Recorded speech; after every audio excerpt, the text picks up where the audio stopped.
যে মার্চ মাসের 7 তারিখে 1971 সালে তার একটি তর্জনীর হুঙ্কারে পুরো 7.5 কোটি বাঙালি ঝাঁপিয়ে পড়েছিল যুদ্ধে। যুদ্ধ শেষে ছিনিয়ে এনেছিল স্বাধীন দেশের স্বাধীন পতাকা।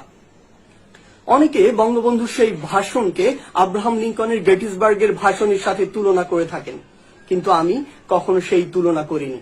কারণ যে ভাষণ স্বাধীনতার 50 বছর পরেও যে ভাষণের প্রতিটি শব্দ আমাকে শিহরিত করে তোলে, সে ভাষণ পৃথিবীর অন্য কোনো ভাষণের সাথে তুলনাযোগ্য হতে পারে না।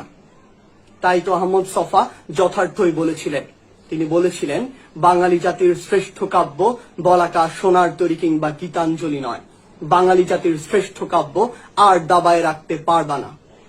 যে মানুষটি জীবন ও যৌবনের 14 বছর জেলে কাটিয়ে দিয়েছেন শুধুমাত্র এই বাঙালি জাতির মুক্তির জন্য, সেই মানুষটির বুকে শরীরে 18টি গুলি করে ঝাঁঝরা করে তার প্রতিদান আমরা দিয়েছি।